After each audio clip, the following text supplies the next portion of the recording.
Et pour ce que l'Esprit veut nous donner ce soir, ça va déroger un peu de l'habituel. L'Esprit a un message, je dirais, spécial pour ceux qui écoutent, ceux qui écouteront aussi. L'Esprit a un message spécial ce soir. Et pour enchaîner, je vous inviterai à tourner dans Jérémie chapitre 29. Dans le livre de Jérémie, chapitre 29. Comme je le disais, ça va déroger de l'habituel où le Seigneur nous parle de notre Sauveur Jésus-Christ, où Dieu nous parle du grand salut en Jésus-Christ. L'Esprit veut toucher à d'autres choses ce soir. Donc, dans le livre de Jérémie, chapitre 29, on va lire à partir du verset 10. Verset 10 jusqu'au verset 13.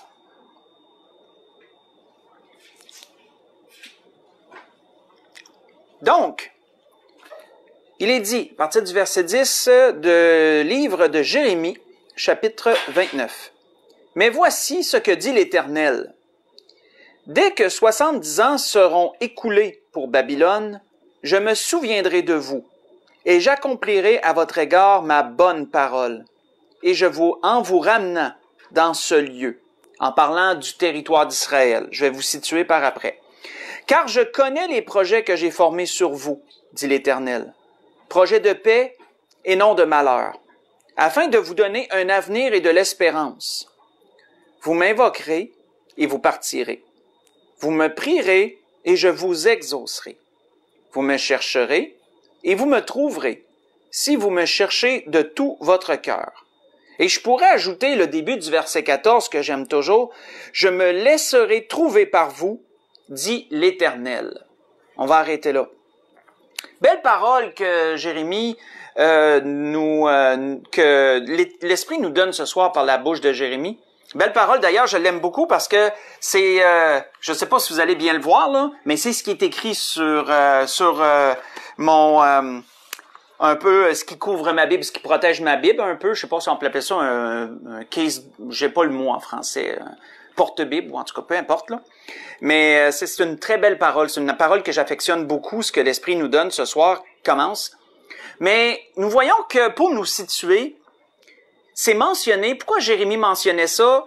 C'est parce que le peuple, il leur était annoncé qu'ils allaient être captifs, qu'ils allaient être emportés par un ennemi très puissant, qu'ils allaient être conquis par un ennemi très puissant et amenés en captivité pour 70 années.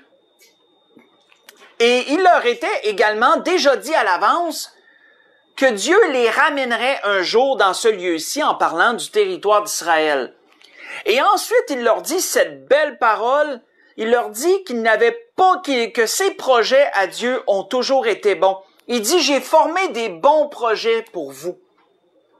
C'est pas des projets de malheur que Dieu avait formés pour eux. C'est des bons projets, des projets de bonheur. Et puis Dieu se souvenait quel projet qu'il avait formé pour eux. Afin qu'ils aient de l'espérance que Dieu dit, afin qu'ils aient de l'espérance, un avenir et de l'espérance. Et vous savez, c'est ce que Dieu veut pour chacun d'entre nous. Nous pouvons nous associer à cette belle parole que Dieu donnait au peuple d'Israël. Dieu a formé pour chacun d'entre nous des beaux projets, des bons projets. Et Dieu veut nous donner un avenir. Dieu veut nous donner de l'espérance également. Et quand nous regardons, frères et sœurs, sur un peu comment Dieu a toujours agi avec son peuple, Dieu a toujours démontré que ses projets pour eux étaient bons. Dieu a toujours eu de bons projets pour son peuple. On voit que la Bible, quand on fait un survol rapide, nous voyons comment la parole nous décrit, comment Dieu a appelé les patriarches du peuple d'Israël, les pères du peuple d'Israël, ceux qui l'ont formé, nous pourrions dire Abraham, Isaac, Jacob, comment Dieu a appelé Abraham, comment Dieu l'a guidé, l'a conduit durant son pèlerinage, où Dieu voulait l'apporter, ainsi qu'Isaac qui a suivi, et ensuite Jacob, comment Dieu a été bon pour chacun d'entre eux, comment Dieu les a toujours soutenus, guidés, conduits à travers leur pèlerinage durant leur vie. On voit que La Bible nous décrit aussi comment Dieu, dans un temps de famine, comment Dieu a permis que son peuple puisse se réfugier, excusez-moi, en Égypte, afin de pouvoir subvenir à leurs besoins, qu'ils aient de la nourriture. On voit que Dieu, lorsque l'Égypte est devenue un peu contraire pour eux, qu'elle est devenue dure pour eux, qu'elle a changé de régime et est devenue un peu dictatoriale pour eux, comment Dieu a permis qu'ils soient délivrés de l'Égypte également. Même après qu'ils aient péché contre Dieu, comment Dieu a permis que malgré ces 40 années d'errance qui étaient un châtiment, comment Dieu les a soutenus dans le désert, hein, comment Dieu les a accompagnés, comment Dieu les a nourris, comment Dieu les a tolérés pendant ces 40 années-là dans le désert. Nous voyons aussi comment Dieu leur a donné la terre promise, mais comment qu'il les a amenés à conquérir cette terre promise, et il a été avec eux à toutes les étapes de cette conquête. Quand nous survolons un peu l'histoire du peuple d'Israël, nous pouvons voir à quel point Dieu avait formé des beaux projets pour eux. Mais frères et sœurs, et c'est pourquoi d'ailleurs, même si Dieu permettait qu'ils allaient être châtiés pendant 70 ans, qu'ils allaient être amenés en captivité, Dieu leur promettait de se souvenir de ces beaux projets qu'il avait pour eux. Dieu les a pas oubliés, ces projets-là. Il les avait pas oubliés. Malgré qu'il devait les châtier, Dieu ne les avait pas oubliés parce que malgré que Dieu a pu être en colère, malgré que Dieu a pu amener des jugements, Dieu a toujours été un Dieu miséricordieux, toujours été un Dieu qui se souvenait de ces beaux projets qu'il avait et qu'il tentait toujours de les ramener dans ces projets-là, de les ramener dans les vues qu'il avait pour eux au départ. Il leur laissait toujours la porte grande ouverte à être réintroduits dans les vues qu'il avait pour eux. C'est pourquoi d'ailleurs qu'il est dit un peu plus loin, « Voici, disait l'Éternel, je lui donnerai, en parlant du peuple d'Israël, je lui donnerai la guérison, la santé, je les guérirai. Et je leur ouvrirai une source abondante de paix et de fidélité. Je ramènerai les captifs de Juda et les captifs d'Israël. Je les rétablirai comme autrefois. Je les purifierai de toutes les iniquités qu'ils ont commises contre moi. Je leur pardonnerai toutes les iniquités par lesquelles ils m'ont offensé, par lesquelles ils se sont révoltés contre moi. » Ce que je vous ai lu, c'est dans Jérémie 33, j'ai lu du verset 6 au verset 8. Encore, comme on voit, c'est des paroles d'amour que Dieu donne, des paroles douces, des paroles d'amour, des paroles d'espérance, paroles de miséricorde, parce que Dieu n'oublie pas ses projets qu'il a faits. Mais on va aller un peu plus loin. Pourquoi Dieu avait besoin de leur rappeler cela? Pourquoi Dieu a eu besoin de leur parler de châtiment et ensuite de leur rappeler qu'ils ne se souvenaient des projets qu'il avait formés pour eux? Et ensuite de leur dire que s'ils prenaient le temps de l'invoquer, s'ils prenaient le temps de le chercher, il allait se laisser trouver, il allait écouter lorsqu'ils crieraient vers lui. Pourquoi Dieu devait leur dire tout cela? Ça se résume, je vous dirais, en une parole que Salomon a prononcée dans l'Ecclésiaste. Faites juste écouter, je vous amènerai pas là pour un seul verset. Voici ce que le verset dit. Il est dit seulement, disait Salomon dans la sagesse, seulement voici ce que j'ai trouvé. C'est que Dieu a fait les hommes droits, mais ils ont cherché beaucoup de détours. Dieu a fait les hommes droits, autrement dit, il a fait les hommes justes, il les a fait bons, mais ils ont cherché beaucoup de détours. Ecclésiaste chapitre 7, verset 29. Qu'est-ce que la parole veut dire lorsqu'elle parle de détours? Les hommes ont cherché beaucoup de détours. Qu'est-ce que ça veut dire, ça? Pour bien comprendre, on doit aller plus loin que la définition française du mot détour. On doit même aller jusqu'au mot grec parce que la traduction, je vous dirais, comment je pourrais dire, la traduction a amené un sens un petit peu, je dirais, trop large à ce que Salomon voulait dire ici? Quand on regarde le mot grec, j'ai dû parler de mot grec, je m'excuse, le mot hébreu, comme de raison, on est dans l'Ancien Testament, c'est en hébreu. Donc, quand on regarde le mot hébreu pour définir détour, ce qui a été traduit par Louis II comme un détour, le mot hébreu est shish shaboun. Shish shaboun. Ou shish shaboun. Kish shaboun. Kish shaboun. C'est ça. Et que veut dire ce mot-là, kish shaboun? Veut dire stratagème ou machination. C'est intéressant, ça. Donc, si on répète le verset, seulement voici ce que j'ai trouvé, c'est que Dieu a fait les hommes droits, il a fait les hommes justes, il les a fait bons, mais ils ont cherché beaucoup de machination ou de stratagème. Ça nous en dit un peu plus long, frères et sœurs. Une machination ou un stratagème, c'est un plan qui est conçu dans un certain but. Un plan conçu dans un certain but. C'est quelque chose de pensé, c'est quelque chose d'orchestré, de planifié, de voulu, de volontaire. On peut pas par hasard créer un stratagème, là. On peut pas par hasard créer une machination. C'est vraiment quelque chose qui est élaboré, c'est quelque chose qui est pensé, qui est réfléchi, qui est structuré quand on parle de stratagème ou de machination. Donc, malgré le fait que Dieu a créé les hommes droits, malgré le fait que Dieu les a placés, si on superpose ça à ce que Dieu avait dit au peuple d'Israël, malgré le fait que Dieu a toujours eu des bons projets pour son peuple, entre autres, ils ont cherché beaucoup de stratagèmes. Ils ont conçu d'autres plans que ceux que Dieu avait pour eux.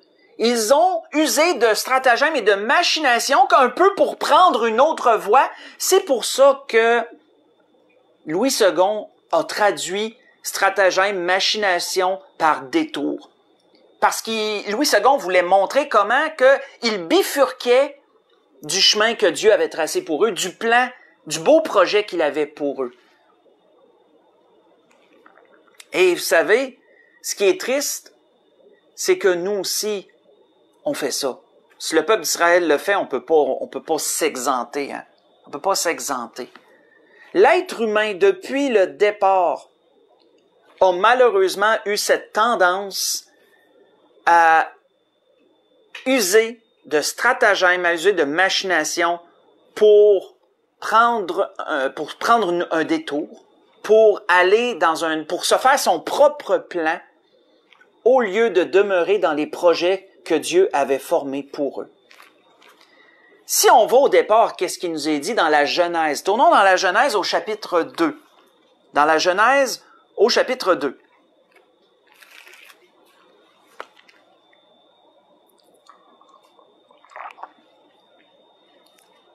Si on lit à partir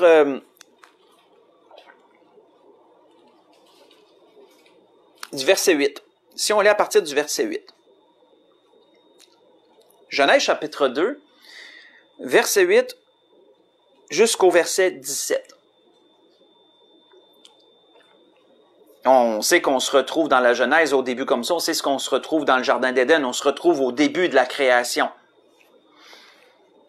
À l'origine, on pourrait dire. Et il est dit, « Puis l'Éternel Dieu planta un jardin en Éden. » Éden qui veut dire délice, hein, qui veut dire quelque chose de vraiment merveilleux, là. C'est ce que veut dire Éden. Du côté de l'Orient, et il y mit l'homme qu'il avait formé. L'Éternel Dieu fit pousser du sol des arbres de toute espèce, agréables à voir et bons à manger.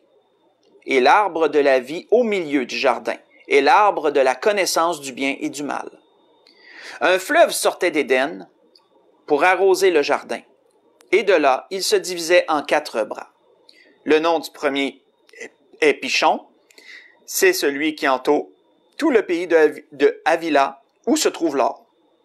L'or de ce pays est pur. On y trouve aussi le bdellium, la pierre d'onyx. Le nom du second fleuve est Guillon. C'est celui qui entoure tout le pays de Cush. Le nom du troisième est Ikédel. C'est celui qui coule à l'orient de la Syrie. Le quatrième fleuve, c'est l'Euphrate.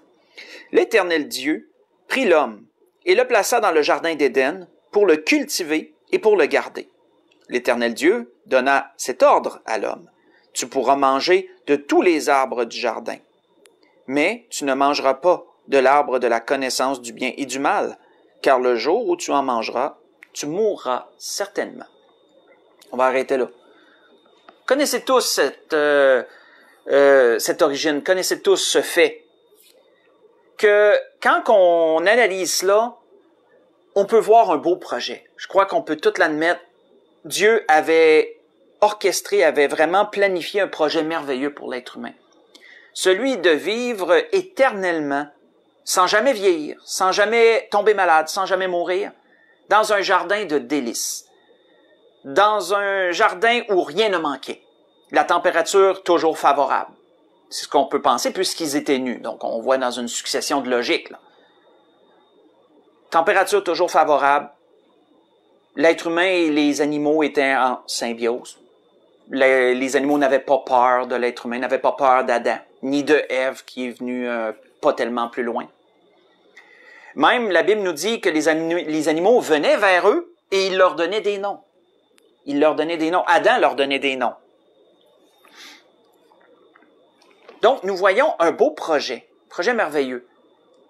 Mais malheureusement, Adam et Ève ont pris un jour une décision. Ils ont pris la décision de suivre les machinations, le stratagème du serpent, qui, nous le savons, est le diable, qui est Satan, qui est l'ennemi de l'humanité. Lui avait élaboré un stratagème, lui avait élaboré une machination machiavélique, qui était de séparer l'être humain de Dieu et de séparer toute la création dans le même élan.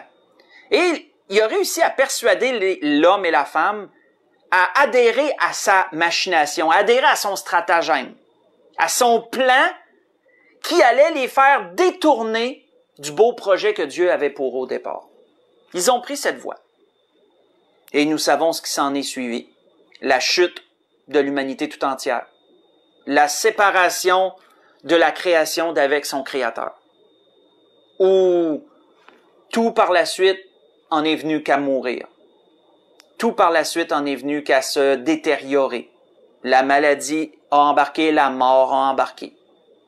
Et ainsi de suite, beaucoup d'autres choses aussi. Et nous voyons qu'à partir de ce moment-là, Dieu se souvenait déjà des beaux projets qu'il avait au départ pour l'humanité. Dieu se souvenait déjà, parce que Dieu est comme ça. Il se souvenait déjà de ses beaux projets. Et c'est pour ça que prophétiquement, il a dit à la femme, il a dit, je mettrai inimitié au verset 15 du chapitre 3. Je mettrai inimitié entre toi et la femme, en parlant au serpent, entre ta postérité et sa postérité, celle-ci t'écrasera la tête et tu lui blesseras le talon. C'était déjà d'avance l'annonce prophétique de la venue un jour de notre Seigneur. Et même beaucoup plus tard, de la chute de Satan, de la défaite de Satan, et encore plus tard, de la restauration de la terre tout entière, de la création. Le renouement, je dirais, de la création avec Dieu. Donc, on allait beaucoup plus loin. Mais Dieu se souvenait déjà au départ des projets qu'il avait formés. Mais malheureusement, le détour que l'homme a pris, le stratège auquel il a adhéré, la machination auquel il a adhéré, a malheureusement amené pour lui beaucoup de malheurs. Et on vit encore aujourd'hui la répercussion d'ailleurs de ces malheurs. Et on va la vivre tant que le Seigneur ne viendra pas restaurer toutes choses. Si on continue, on a un autre exemple, mais dans les rois, on va vraiment aller loin. On va se transporter à pas plusieurs endroits. On va vraiment cibler des endroits. Dans les rois, allons dans 1er roi 11. Dans 1er roi 11, voyons un autre exemple de beau projet. Un autre exemple de beau projet que Dieu a eu. Pour un homme, cette fois-ci.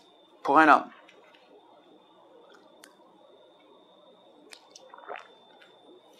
Premier roi, chapitre 11.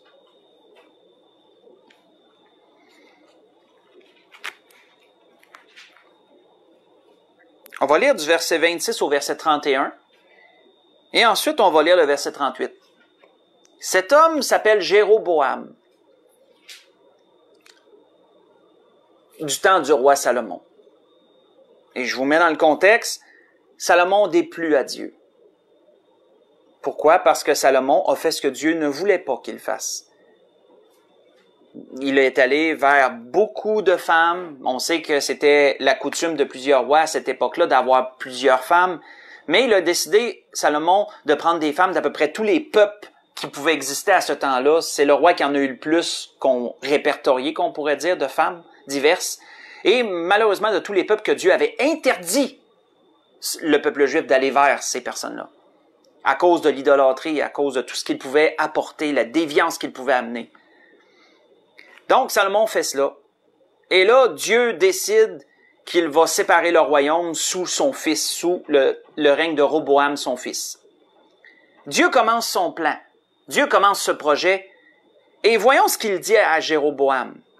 À partir du verset 26, il nous est dit que Jéroboam aussi, serviteur de Salomon, leva la main contre le roi. Il était fils de Nébat, Éphratien de Tséréda, et il avait pour mère une veuve nommée Tsérua. Voici quelle occasion il leva la main contre le roi. Salomon bâtissait Milo, fermait la brèche de la cité de David, son père. Jéroboam était fort et vaillant, et Salomon, ayant vu ce jeune homme à l'œuvre, lui donna la surveillance de tous les gens de corvée de la maison de Joseph. Et dans ce temps-là, Jéroboam, étant sorti de Jérusalem, fut rencontré en chemin par le prophète Achija de Silo. Revêtu d'un manteau neuf, il était tous deux seuls dans les champs. Et Achija saisit le manteau neuf qu'il avait sur lui, le déchira en 12 morceaux, et il dit à Jéroboam, « Prends pour toi 10 morceaux. Car ainsi parle l'Éternel, le Dieu d'Israël, voici, je vais arracher le royaume de la main de Salomon, et je te donnerai 10 tribus. » Verset 38. « Si tu obéis à tout ce que je t'ordonnerai, si tu marches dans mes voies, si tu fais ce qui est droit à mes yeux, en observant mes lois, mes commandements que j'ai faits, comme l'a fait David, mon serviteur, je serai avec toi, je te bâtirai une maison stable, comme j'en ai bâti une à David, et je te donnerai Israël. » Donc, je crois qu'on peut comprendre ici, et si vous l'avez déjà lu et bien relu, vous avez déjà sans doute compris que ici était vraiment un projet absolument grandiose pour un homme qui aurait jamais pu imaginer un jour recevoir ce genre de faveur-là. Un serviteur de basse classe, quelqu'un de bien normal, quelqu'un de bien normal, un serviteur là, qui se fait offrir la royauté. Ça, c'est inédit. C'est pas arrivé souvent dans la Bible, ça. Pas arrivé souvent. Il se fait offrir la royauté. Par Dieu, pas par n'importe qui, par Dieu lui-même. Où Dieu lui dit, je vais te donner 10 tribus. Il y en a 12 en passant. Donc, c'était une très grande royauté. C'était pas juste dire, je vais t'en donner une. Je vais t'en donner 10. Il allait avoir à gérer la majeure partie du peuple de Dieu, qui garderait le nom d'Israël. Et lui n'était qu'un serviteur. C'est un projet, je crois, tout à fait merveilleux. Et il a fait la promesse dans ce qu'on a lu au verset 38, que si tu décides de demeurer dans le projet, dans le beau projet que j'ai pour toi, ben je vais t'affermir, je vais te stabiliser, je vais t'affermir, tu vas avoir un long règne, tu sais, tu manqueras de rien. Sauf que malheureusement, Jéroboam a décidé de prendre un détour. Jéroboam a décidé de fomenter un stratagème, de user de stratagème et de machination, comme le mot hébreu le dit. Il a décidé d'introduire l'idolâtrie en Israël. Il a décidé de se bâtir tout un culte, un faux culte, envers des faux dieux, parce qu'il avait peur que le peuple retourne à Jérusalem, puisque Jérusalem allait demeurer dans la tribu de Juda. C'est la ville sainte, tu ne peux pas déplacer. C'est la ville sainte. La tribu de Juda, elle allait pas appartenir à Jéroboam. Lui, il y en avait 10, mais pas celle-là. Et donc, selon la coutume des fêtes que le peuple juif devait respectés, ben ils allaient toujours sortir un peu du territoire, aller en Juda pour célébrer la Pâque, célébrer la fête des tabernacles, etc. Ensuite revenir dans leur territoire. Et là, Jéroboam, il s'est dit, hey, j'ai peur, moi, que le peuple veuille plus revenir. J'ai peur qu'en allant là-bas, ils décident de me renverser parce qu'ils vont vouloir s'associer au territoire de Juda, à la ville sainte. Donc, il y a tout un stratagème qui s'est formé dans sa tête et planifié, conscient, il a décidé d'introduire l'idolâtrie, de se faire des faux prêtres, de se faire des autels et vraiment d'amener tout un autre culte pour garder le peuple en Israël pour ne plus qu'il aille faire ses pèlerinages à la ville sainte. Et par ses stratagèmes et ses machinations, ben Salomon a pris tout un détour. Jéroboam a pris tout un détour. Ça a été lui le père de l'idolâtrie pour tous les autres rois qui ont succédé à sa suite. Très peu de rois d'Israël se sont tournés vers Dieu par la suite. La majeure partie des rois ont suivi son chemin et ont continué à perpétrer l'idolâtrie dans lequel lui avait amené. Ça nous montre que de décider parfois de prendre un détour, de décider parfois de se faire son plan, puis de dévier du beau projet que Dieu a pour nous, parfois on n'a pas idée jusqu'où ça va amener ça. Et on n'a pas idée à quel point ça peut influencer des personnes. Et peut-être même des générations, si la tangente perdure, ça peut influencer énormément de monde, ça. Et malheureusement pour eux, c'est ce qui est arrivé. Mais Dieu n'avait pas oublié ses projets, ses beaux projets pour Israël. Dieu n'avait pas oublié ses beaux projets. Dieu n'avait pas oublié ses projets pour Jéroboam. Mais malheureusement, il n'est jamais revenu. Dieu avait envoyé un prophète pour l'avertir, pour condamner son idolâtrie. Malheureusement, il n'est pas retourné à l'Éternel. Dieu lui a laissé une chance de revenir dans le projet, qu'on pourrait dire. Malheureusement, il ne l'a pas pris. C'est pas tous qui l'ont pris, quand on regarde l'histoire. Si on tourne cette fois-ci dans Jean et qu'on va directement au temps de notre Seigneur, nous voyons toujours le même cycle se reproduire. Ce qu'on appelle un pattern en anglais. Nous voyons toujours le même pattern se reproduire. Dans Jean 5, lorsque Dieu a envoyé son Fils ici-bas, comme il est dit, car Dieu a tant aimé le monde qu'il a donné son Fils unique, afin que quiconque croit en lui ne périsse point, mais qu'il ait la vie éternelle. Quand Dieu avait ce beau projet-là de restaurer sa relation avec l'humain, Dieu a commencé par son peuple, parce que Dieu est un Dieu bienséant, un Dieu d'ordre. Ça a commencé par son peuple, donc Dieu a commencé par son peuple. Il n'a pas été directement à offrir ça aux païens avant que son peuple ait eu le choix. Il a envoyé son Fils parmi son peuple. Leur parler de la bonne nouvelle du royaume, de l'invitation que Dieu faisait. Un beau projet que Dieu avait pour eux. Et qu'est-ce que Jésus disait dans Jean 5? Si on lit dans Jean 5, à partir du verset 33, qu'est-ce que Dieu disait? Le Seigneur Jésus disait, vous avez envoyé une délégation vers Jean, Jean le Baptiste. Et il a rendu témoignage à la vérité, parce qu'il y en a qui pensaient que Jean pouvait être le Christ, pouvait être le Messie, celui que le peuple juif attendait, selon les prophètes de l'Ancien Testament, les prophéties avaient été annoncées. Ils ont pensé que Jean le Baptiste pouvait l'être, et c'est logique, je veux dire, dans un certain sens, parce que Jean était vraiment un homme exceptionnel. Et donc, Jésus leur dit ça, il dit, vous avez envoyé une délégation vers Jean, puis il a rendu témoignage à la vérité, parce que Jean s'est jamais approprié le titre. Il n'a pas essayé de s'approprier une place qui n'était pas à lui. Jean leur avait dit, je ne suis pas le Christ. Mais il vient après moi, par exemple. Il s'en vient, il est là.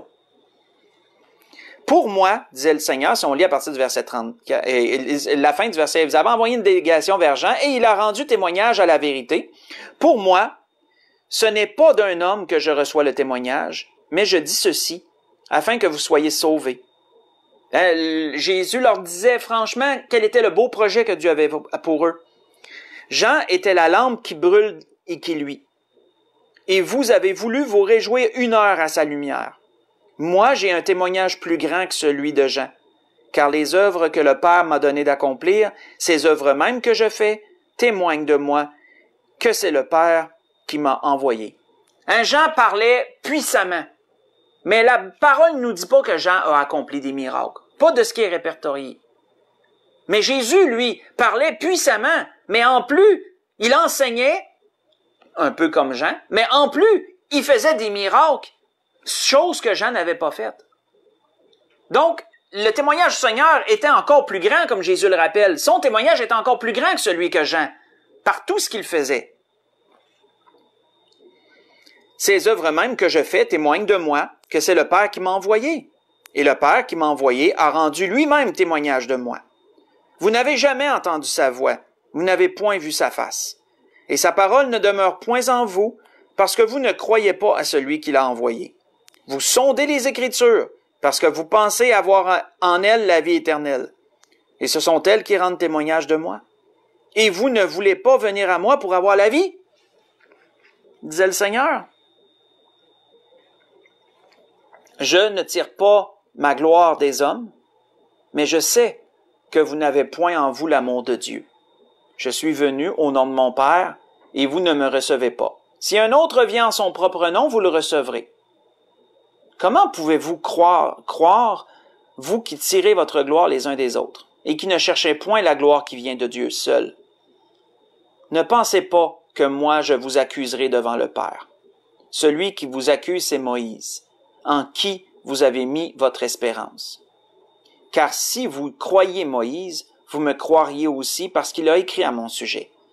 Mais si vous ne croyez pas à ses écrits, comment croirez-vous à mes paroles? Donc, quel était le constat de notre Seigneur?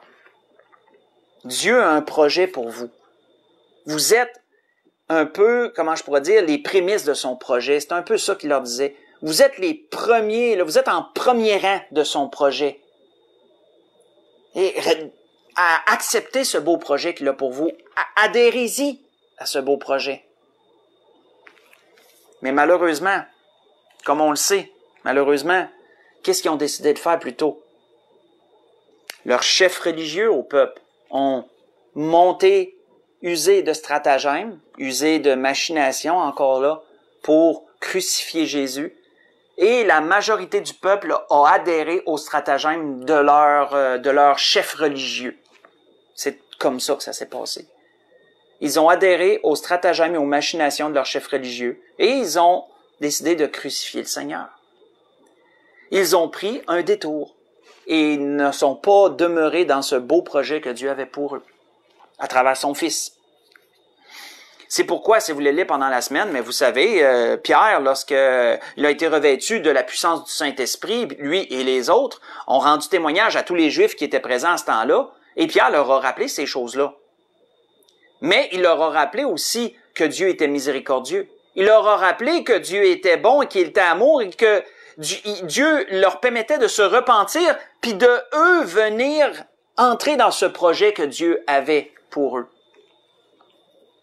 Vous voyez ça dans les Actes chapitre 2, verset 22 au verset 36. Pierre l'expose très bien. Vous savez, Salomon avait encore bien décrit ce qui se passe un peu dans la tête puis dans le cœur de l'homme lorsqu'il décide de prendre un détour, lorsqu'il décide d'user de stratagèmes puis de machinations pour se faire un autre plan que ce que Dieu avait prévu pour lui. Salomon l'avait bien décrit en disant « Telle voie paraît droite à un homme, mais son issue, c'est la voie de la mort. » Disait Salomon dans Proverbe 14, verset 12. Et il l'a répété également dans Proverbe 16, verset 25, la même chose. Attention, faut faire attention. Quand Salomon dit que telle voie paraît droite à l'homme, mais son issue, c'est la voie de la mort, Salomon ne veut pas dire nécessairement que physiquement, tous ceux qui décident de se détourner des projets de Dieu vont mourir automatiquement en bout de ligne. C'est pas la pensée que Salomon amène. C'est pas automatiquement la mort. Mais la mort est symbolique de trouble. La mort est symbolique de difficulté. Elle est symbolique de peine et de misère. Donc la pensée que Salomon amenait, c'est que si on pense que notre propre plan qu'on va se concevoir et qu'on va suivre, notre machination, notre stratagème, si on pense que ça va nous amener mieux et plus que ce que Dieu avait pour nous prévu, on se trompe. On se trompe largement. On se trompe amèrement, je dirais. Notre propre voie va nous amener que de la peine, va nous amener que de la misère. Mais il ne nous amènera pas ce que Dieu avait prévu pour nous au départ. Ça, c'est sûr. Et c'était ceci que l'Esprit voulait nous rappeler. C'était ceci que l'Esprit voulait nous dire ce soir. Comme je disais, message super particulier que l'Esprit voulait nous donner ce soir. C'est ça que l'Esprit voulait nous rappeler. Les beaux projets que Dieu forme dans son amour pour nous. Et comment que, malheureusement, notre tendance, je dis pas tout le temps, mais peut-être trop souvent, est de se former un projet parallèle et de se détourner vers ce que nous, on pense mieux, notre plan, notre voie.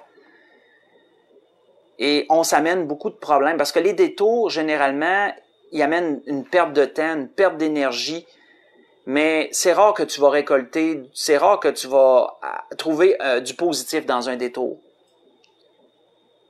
Pas dans le sens que Dieu l'amène, du moins, là. Pas dans le sens que Dieu l'amène. C'est rare que tu vas pouvoir dire que ça a valu la peine de le faire, autrement dit.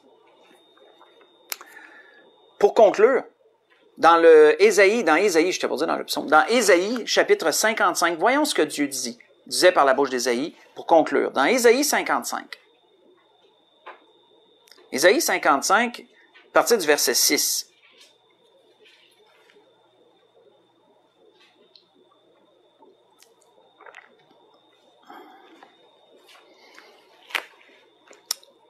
Ésaïe disait, « Cherchez l'Éternel pendant qu'il se trouve. Invoquez-le tandis qu'il est prêt. Que le méchant abandonne sa voie et l'homme d'iniquité ses pensées. Qu'il retourne à l'Éternel qui aura pitié de lui, à notre Dieu qui ne se lasse pas de pardonner. » Parce que oui, le but de Dieu, frères et sœurs, est toujours de nous ramener dans son projet initial. Le but de Dieu, c'est toujours qu'on revienne prendre la place dans le plan que lui avait pour nous, dans ce beau projet qu'il avait conçu pour nous. Et c'est toujours possible. Dieu est un Dieu miséricordieux. C'est possible à travers la repentance. À travers la repentance, la reconnaissance de la sagesse de Dieu sur la nôtre. Le désir de faire sa volonté. Car, disait Dieu, mes pensées ne sont pas vos pensées, mes voies ne sont pas vos voies, dit l'Éternel. Ou vos voies ne sont pas mes voies. Je l'ai inversé. Autant que les cieux sont élevés au-dessus de la terre, autant mes voies sont élevées au-dessus de vos voies et mes pensées au-dessus de vos pensées.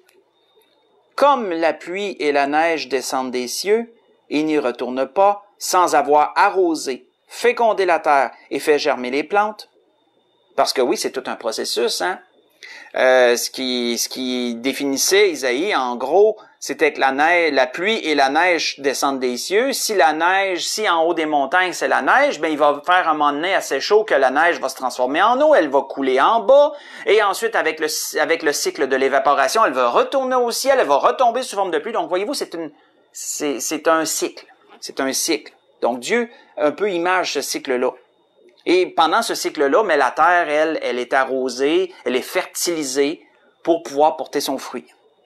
Donc, sans avoir arrosé, fécondé la terre et fait germer les plantes, sans avoir donné de la semence au semeur et du pain à celui qui mange, ainsi en est-il de ma parole qui sort de ma bouche, elle ne retourne point à moi sans effet, sans avoir exécuté ma volonté et accompli mes desseins, disait l'Éternel. Et au verset 12, il dit, oui, vous sortirez avec joie et vous serez conduits en paix. Ça, c'est quand c'est quand tu demeures dans les projets que Dieu a pour toi. Tu vas être en paix, tu vas être dans la joie. Les montagnes et les collines éclateront d'allégresse devant vous et tous les arbres de la campagne battront des mains. C'est un peu une image.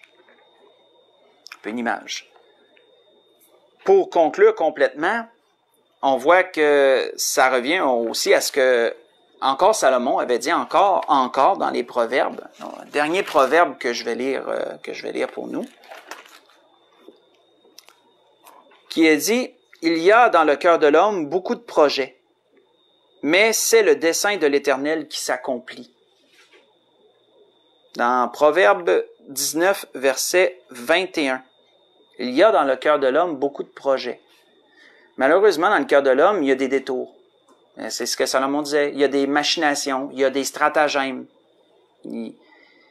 Pour se faire ses propres plans, se faire ses propres voies. Et ça, malheureusement, c'est pas bon. Ça, plus souvent qu'autrement, on n'en retirera pas du bon. Parce que c'est la volonté de l'Éternel qui s'accomplit en bout de ligne. C'est toujours ce qui est le mieux. Et maintenant, si quelqu'un n'est pas sauvé et qui entend cette parole ce soir, si quelqu'un a pris la peine d'écouter ce message et qui écoute encore à ce moment-là, c'est très bon signe. C'est très bon signe, ça. Sachez, si vous n'avez pas encore reçu Jésus comme votre sauveur, que Dieu a un beau projet pour vous. Dieu a un beau projet et son projet commence par son Fils. Il y a un commencement à tout. Il y a un commencement à tout. Et ce projet-là commence par vous offrir son Fils unique, qui est déjà venu un jour. Le mettre sur votre chemin. Vous faire reconnaître votre besoin de Jésus. Parce qu'il y a un gouffre entre l'être humain et Dieu. Il y a un gouffre, il y a un cratère, il y a, je sais pas trop comme, peu importe l'image que j'essaie de vous dresser, il y a un trou entre les deux, là.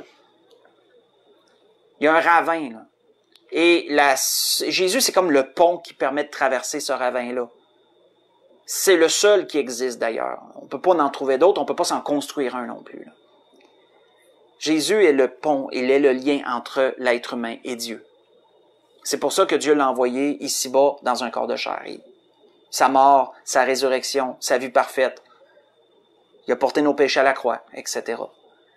Et si vous décidez de prendre ce pont et d'adhérer au plan de Dieu, vous n'y trouverez que du bonheur. Je vous dis pas qu'il n'y arrivera pas d'épreuves, mais vous y trouverez une paix qui ne se trouve pas ailleurs et un bonheur qui ne se trouve pas ailleurs non plus. C'est pourquoi que l'auteur d'Hébreux disait, je vais conclure complètement sur ça, l'auteur d'Hébreux disait ceci, et pour cette raison, c'est pourquoi, selon ce que dit le Saint-Esprit, aujourd'hui, si vous entendez sa voix, n'endurcissez pas vos cœurs. C'était ce que l'Esprit voulait nous donner ce soir.